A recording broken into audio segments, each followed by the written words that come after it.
जय हिंद, वंदे मातरम। स्वागत है आप सभी का फ्री एग्जाम जिन यूट्यूब चैनल पर। दोस्तों, अगर आप सक्षमता परीक्षा 3.0 का एग्जाम देने वाले हैं तो 1000 प्रश्नों की श्रृंखला में आज ये पहली वीडियो होने वाली है। ध्यान रखना है, 10 वीडियो में हम 1000 प्रश्न कंप्लीट करवाएंगे, जिसमें हमने केवल वही प्रश्न शामिल किया है जो एग्जाम में कई बार पूछे गए हैं। तो अगर आप इन प्रश्नों को याद कर लेते हैं तो विश्वास रखिए एक भी प्रश्न आपके एग्जाम में यहां से बाहर नहीं होगा। तो चलिए सेशन को प्रारंभ करते हैं और पहला शानदार प्रश्न देखते हैं। सिंधु घाटी सभ्यता के लोगों का मुख्य व्यवसाय क्या था? कई बार प्रश्न पूछा गया है। तो सिंधु घाटी सभ्यता के लोगों का मुख्य व्यवसाय व्यापार था। क्या था? तो व्यापार था। पुराणों की संख्या कितनी है? पूछा जाता है कि पुराणों की संख्या कितनी है? तो 18 पुराण है। कितना? तो 18 पुराण है। जैन परंपरा के अनुसार जैन धर्म में कुल कितने तीर्थंकर हुए? तो 24 तीर्थंकर हुए। कितने? तो जैन परंपरा के अनुसार जैन धर्म में कुल कितने तीर्थंकर हुए? तो 24 हुए। चौथा प्रश्न है, महावीर की मृत्यु कहां हुई थी? पावापुरी में हुई थी महावीर की मृत्यु। एक बात आपसे कहना चाहूंगा, जिन प्यारे दोस्तों ने अब तक वीडियो को लाइक नहीं किया है तो आप सभी से विनम्र निवेदन है, वीडियो को जरूर लाइक कर दीजिए और चैनल को सब्सक्राइब करके हमारे साथ जुड़ जाइए। आज ये पहला सेट है। अगर आप 1000 प्रश्नों तक जुड़े रहते हैं तो ध्यान रखना एक भी प्रश्न बाहर नहीं जाएगा, और जब प्रश्न एग्जाम में मिलेगा तो आपको लगेगा कि हमने पढ़ा है और आप निश्चित सही करके आएंगे। तो डेली जुड़ना है। भारत का संविधान कब लागू हुआ था? प्रश्न पूछा गया है कि भारतीय संविधान कब लागू हुआ था? तो 26 जनवरी 1950 को। संपूर्ण भारतीय संविधान के निर्माण में संविधान सभा को कितना समय लगा? तो 2 वर्ष 11 माह 18 दिन। कितना? तो संविधान के निर्माण में कुल समय लगा 2 वर्ष 11 महीने और 18 दिन। सभा के कितने उपस्थित सदस्यों ने संविधान पर हस्ताक्षर किए? तो 284 सदस्यों ने। कितने? तो संविधान सभा के कितने उपस्थित सदस्यों ने संविधान पर हस्ताक्षर किए थे? तो 284 सदस्य थे। संविधान सभा के अस्थायी अध्यक्ष कौन थे? तो डॉक्टर सच्चिदानंद सिन्हा जो थे ये संविधान सभा के अस्थायी अध्यक्ष थे। प्रश्न पूछा जाता है कि संविधान सभा के अस्थायी अध्यक्ष कौन थे? तो डॉक्टर राजेंद्र प्रसाद थे अस्थायी अध्यक्ष, और अस्थायी अध्यक्ष थे डॉक्टर सच्चिदानंद सिन्हा। विश्व का सबसे बड़ा लिखित एवं सर्वाधिक व्यापक संविधान किस देश का है? तो भारत का हो जाएगा।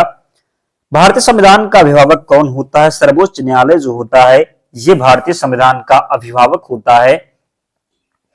भारत में वयस्क मताधिकार की उम्र सीमा क्या है? 18 वर्ष है भारत में वयस्क मताधिकार की उम्र सीमा। वर्तमान में भारतीय संविधान में कुल कितनी अनुसूचियां हैं? तो 12 अनुसूचियां हैं। पूछा जाता है कि मूल संविधान में कुल कितनी अनुसूचियां थी? तो मूल संविधान में कुल 8 अनुसूचियां थी। वर्तमान में 12 अनुसूचियां बढ़ करके हो गई हैं। प्रश्न अगला ही है कि मूल संविधान में कितनी अनुसूचियां थी? अभी आपको मैंने बताया 8। भूगोल का जनक किसे कहा जाता है? तो हिकेटियस को कहा जाता है भूगोल का जनक। सौर प्रणाली की खोज किसने की थी? तो कोपरनिकस के द्वारा सौर प्रणाली की खोज की गई थी। सूर्य के चारों ओर घूमने वाले खगोलीय पिंड क्या कहलाते हैं? तो ग्रह कहलाते हैं। सूर्य के चारों ओर घूमने वाले जो पिंड हैं ये ग्रह कहलाते हैं। ग्रहों की गति का नियम किसने प्रतिपादित किया था? केपलर के द्वारा ग्रहों की गति का नियम प्रतिपादित किया गया था। किस दिन पृथ्वी सूर्य के सबसे निकट होती है? तो 3 जनवरी को क्या होता है? तो पृथ्वी सूर्य के सबसे निकट होती है। कब? तो 3 जनवरी को। कई बार ये प्रश्न पूछा गया है। जब आप प्रीवियस ईयर में जाएंगे और देखेंगे तो मिलेगा आपको कि ये प्रश्न कई बार रिपीट हुआ है। तो याद रखेंगे किस दिन पृथ्वी सूर्य के सबसे निकट होती है? तो 3 जनवरी को। आकार की दृष्टि से सौरमंडल में पृथ्वी का कौन सा स्थान है? तो 5वां स्थान है। आकार की दृष्टि से सौरमंडल में पृथ्वी का कौन सा स्थान है? तो 5वां स्थान है। लोकटक झील किस राज्य में है? मणिपुर में है लोकटक झील।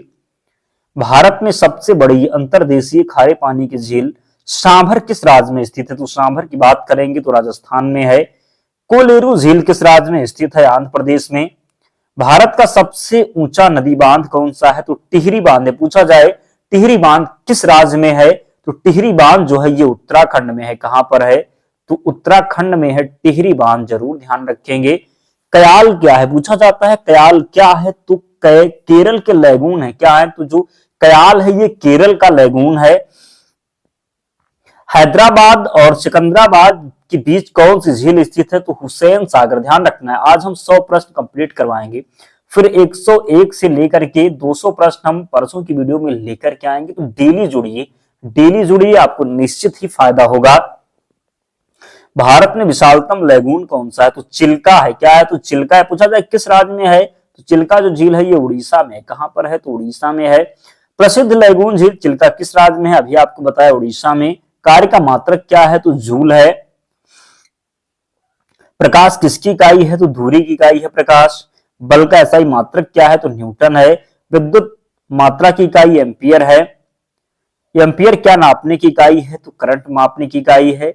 प्रकाश का तरंग सिद्धांत किसके द्वारा प्रतिस्थापित किया गया था, तो हाइगेंस के द्वारा। प्रकाश के विद्युत चुंबकीय स्वरूप की खोज किसने की, मैक्सवेल ने। प्रकाश तरंग किस प्रकार की तरंग है, अनुप्रस्थ तरंग है। प्रकाश का वेग किसमें अधिकतम होता है, निर्वात में जो होता है ये प्रकाश का वेग अधिकतम होता है। प्रकाश का वेग सर्वप्रथम किसने ज्ञात किया था, रोमर के द्वारा प्रकाश का वेग सर्वप्रथम ज्ञात किया गया था। चंद्र ग्रहण कब होता है, तो चंद्र ग्रहण पूर्णिमा के दिन। कब, तो चंद्र ग्रहण लगता है पूर्णिमा के दिन। पूछा जाए सूर्य ग्रहण कब लगता है, तो अमावस्या के दिन। लाल कांच को अधिक ताप पर गर्म करने पर वह कैसा दिखाई देगा, तो हरा दिखाई देगा। लाल कांच को जब आप अधिक ताप पर गर्म करेंगे तो ये हरा दिखाई देगा।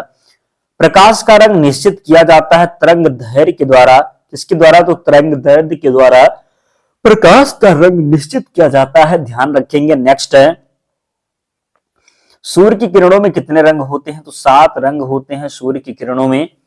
यदि वायुमंडल ना हो तो पृथ्वी में आकाश किस रंग का दिखाई देगा, तो काला दिखाई देगा। कंप्यूटर का पितामह किससे कहा जाता है, चार्ल्स बेबेज को कहते हैं कंप्यूटर का पितामह। सर्वप्रथम आधुनिक कंप्यूटर की खोज कब हुई, तो 1946 में सर्वप्रथम आधुनिक कंप्यूटर की खोज हुई। नेक्स्ट है, कंप्यूटर की भौतिक बनावट क्या कहलाती है, तो हार्डवेयर कहलाती है। कंप्यूटर की भौतिक बनावट क्या कहलाती है, तो हार्डवेयर कहलाती है। कंप्यूटर का नियंत्रक भाग कहलाता है, सीपीयू कहलाता है। कंप्यूटर का सबसे महत्वपूर्ण भाग है, तो सीपीयू है कंप्यूटर का सबसे महत्वपूर्ण भाग। कंप्यूटर में किसी शब्द की लंबाई किसमें मापते हैं, तो विट में मापते हैं। डिजिटल कंप्यूटर किस सिद्धांत पर कार्य करता है, गणना के सिद्धांत पर। सर्वाधिक शक्तिशाली कंप्यूटर है, तो सुपर कंप्यूटर है। भारत की पहली बात करेंगे, भारत की प्रथम महिला राष्ट्रपति कौन थी, प्रतिभा देवी सिंह पाटिल। प्रथम महिला कांग्रेस अध्यक्ष कौन थी, डॉक्टर एनी बेसेंट। अंतरिक्ष में पहुंचने वाले प्रथम भारतीय कौन थे, राकेश शर्मा। सबसे बड़ा महाद्वीप कौन सा है, तो एशिया जो महाद्वीप है सबसे बड़ा महाद्वीप है। सबसे बड़ा महासागर तो बात करेंगे प्रशांत महासागर। आज की वीडियो में ऐसे प्रश्न मिलेंगे जो आपने कहीं ना कहीं देखा है, कहीं ना कहीं देखा है, प्रश्न पूछा गया है, तो हल्के में मत लेना। इन प्रश्नों को मिलेगा एग्जाम में। 100 प्रश्न आज कंप्लीट करवाएंगे, 101 से अगली वीडियो में देखेंगे। ध्यान रखना है। तो सबसे लंबी दीवार कौन सी है, तो चीन की जो दीवार है ये सबसे लंबी दीवार है। भारत की संसद को किस नाम से जाना जाता है, संसद के नाम से। 61 है। पाकिस्तान की संसद को किस नाम से जाना जाता है, नेशनल असेंबली के नाम से पाकिस्तान की संसद को जाना जाता है।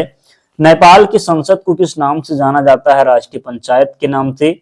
बांग्लादेश की संसद को किस नाम से जानते हैं, तो जातीय संसद के नाम से जानते हैं बांग्लादेश की संसद को। एलिफेंटा की गुफाएं किस राज्य में स्थित है, मुंबई महाराष्ट्र में स्थित हैं एलिफेंटा की गुफाएं। कोचीन का किला कहाँ स्थित है, तो केरल में। एलोरा की गुफाएं कहां पर स्थित हैं, तो औरंगाबाद में स्थित हैं। एलोरा की गुफाएं औरंगाबाद महाराष्ट्र में स्थित हैं।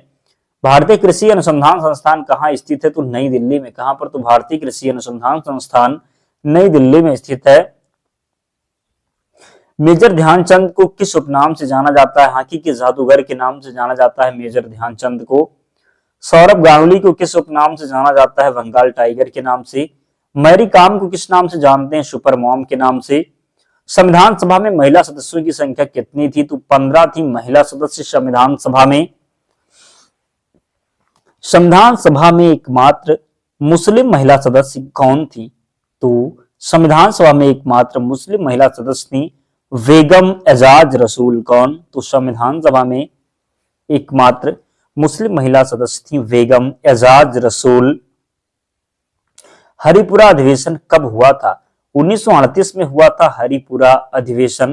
कांग्रेस को कितने चरणों में बांटा गया था? 3 चरणों में।